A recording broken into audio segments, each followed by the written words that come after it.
Assalamualaikum teman-teman, welcome back to my channel. Di video kali ini, saya akan menjelaskan apa itu tentang COVID-5. Oke, yang akan dibahas adalah pengertian dari COVID-5 itu sendiri, tujuan dari COVID-5 itu sendiri, untuk informasi security itu apa, keunggulan dari COVID-5, sama prinsip dari COVID-5. Mari kita bahas satu persatu. Pengertian tentang COVID-5. Secara umum, COVID-5 adalah kerangka kerja yang disusun secara konferensif untuk membantu perusahaan menciptakan nilai optimal dari teknologi informasi. Dengan cara menjaga keseimbangan antara optimalisasi sumber daya dengan manfaat dan tujuan yang diharapkan, COVID-5 adalah versi terbaru dari COVID yang dikembangkan oleh ISAKA. Layanan kerangka kerja yang disediakan oleh COVID-5 akan mengatur hal-hal yang terkait dengan informasi dan teknologi di dalam perusahaan. Pengaturan dilakukan secara holistik berdasarkan fungsi dan tanggung jawab bisnis. Tujuan utama pengembangan COVID-5 for Information Security. Responsibility terhadap fungsi IT pada keamanan informasi, aspek-aspek yang akan meningkatkan efektivitas kepemimpinan dan manajemen keamanan informasi seperti struktur organisasi, aturan-aturan dan kultur. Jaringan keamanan informasi terhadap tujuan interface, menjaga resiko keamanan pada level yang berwenang, dan melindungi informasi terhadap orang yang tidak berkepentingan atau tidak berwenang untuk melakukan modifikasi yang dapat mengakibatkan kekacauan. Memastikan layanan dan sistem secara berkelanjutan dapat digunakan oleh internal dan eksternal stakeholder. Mengikuti hukum dan peraturan yang relevan. Keunggulan dari COVID-5. Menggunakan COVID-5 for Information Security memberikan sejumlah kemampuan yang berhubungan dengan kemampuan informasi untuk perusahaan sehingga dapat menghasilkan manfaat perusahaan seperti mengurangi kompleksitas dan meningkatnya efektivitas biaya karena integrasi yang lebih baik dan lebih mudah. Meningkatkan kepuasan pengguna, meningkatkan integritas keamanan informasi dalam perusahaan, menginformasikan resiko keputusan dan risk awareness, meningkatkan pencegahan, deteksi, dan pemulihan, mengurangi idensi atau dampak keamanan informasi, meningkatkan dukungan untuk inovasi dan daya saing, meningkatkan pengolahan biaya yang berhubungan dengan fungsi keamanan informasi. Kita mendefinisikan keamanan informasi sebagai memastikan bahwa di dalam perusahaan, informasi dilindungi terhadap pengungkapan kepada pengguna yang tidak sah, modifikasi yang tidak patut, dan non-akses bila diperlukan. Keamanan sistem informasi ini sangat dilindungi ketika emang dari seorang tersebut tidak mendapatkan akses atau tidak mendapatkan izin dari perusahaan, maka beliau tidak bisa mengakses. Confidentiality berarti menjaga hak akses dan pengguna berwenang untuk melindungi privasi dan kepemilikan informasi.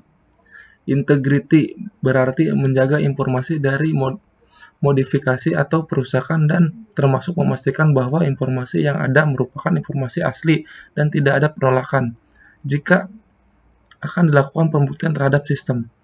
Availability berarti memastikan dalam hal waktu dan kehandalan dalam mengakses dan menggunakan informasi agar selalu tersedia. Meskipun terdapat beberapa definisi yang berbeda, definisi menurut ISAKA di atas merupakan definisi dasar dari keamanan informasi yang mengakomodir aspek connectivity, integrity, dan availability, atau CEI. Konsep CEI sendiri merupakan konsep yang telah diakui secara global. 5 for Information Security didasari pada prinsip yang terdapat pada kerangka kerja atau framework. COVID-5 dapat digambarkan sebagai berikut. Ini adalah gambar dari COVID-5 itu sendiri, yang dimana COVID-5 memiliki 5 prinsip. Di antaranya adalah prinsip 1, meeting stakeholder need. Keberadaan sebuah perusahaan untuk menciptakan nilai kepada stakeholdernya, termasuk stakeholder untuk keamanan informasi, didasarkan pada pemeliharaan keseimbangan antara realisasi keuntungan dan optimalisasi resiko dan penggunaan sumber daya yang ada.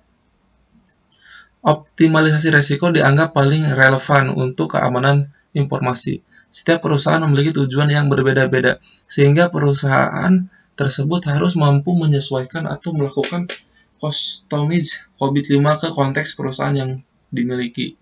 Prinsip 2. Covering the enterprise end-to-end. COVID-5 mengintegrasikan IT enterprise pada organisasi pemerintah dengan cara mengakomodasi seluruh fungsi dan proses yang terdapat pada enterprise. COVID-5 tidak hanya fokus pada fungsi IT, namun termasuk pada pemeliharaan informasi teknologi dan sebagai aset layaknya aset-aset yang terdapat pada enterprise. Mengakomodasi seluruh stakeholder, fungsi, dan proses yang relevan dengan keamanan informasi. Single Integrated Network. COVID-5 dapat disesuaikan dengan standar dan framework lain, serta mengizinkan perusahaan untuk menggunakan standar dan framework lain sebagai lingkup manajemen kerja untuk IT enterprise.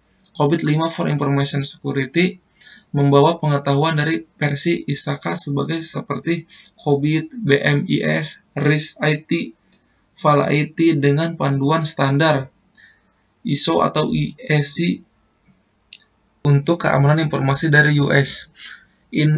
National Institute of Standard and Technology atau biasa disingkat NIST. Prinsip 4. Enabling a holistic approach. Pemerintah dan manajemen perusahaan IT yang efektif dan efisien membutuhkan pendekatan secara holistik atau menyeluruh. COVID-5 mendefinisikan kumpulan pemicu yang disebut enabler untuk mendukung implementasi pemerintah yang komprehensif dan manajemen sistem perusahaan IT dan informasi. Enabler adalah faktor individual dan kolektif yang mempengaruhi suatu agar dapat berjalan atau bekerja. Kerja COVID-5 mendefinisikan 7 kategori enabler yang dapat dilihat pada gambar di bawah ini.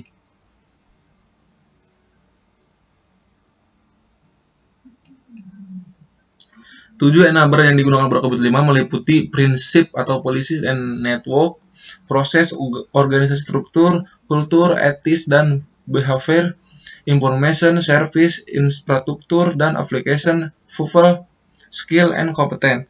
Prinsip separating governance from management. COVID-5 dengan tegas membedakan perintah dan manajemen. Kedua disiplin ini memiliki tipe aktivitas yang berbeda, membutuhkan struktur organisasi yang berbeda, dan memiliki tujuan yang berbeda. Oke, sekian penjelasan yang bisa saya sampaikan. Kurang lebihnya mohon maaf. See you next video teman-teman. Jangan lupa di like, komen, dan subscribe video ini. Terima kasih.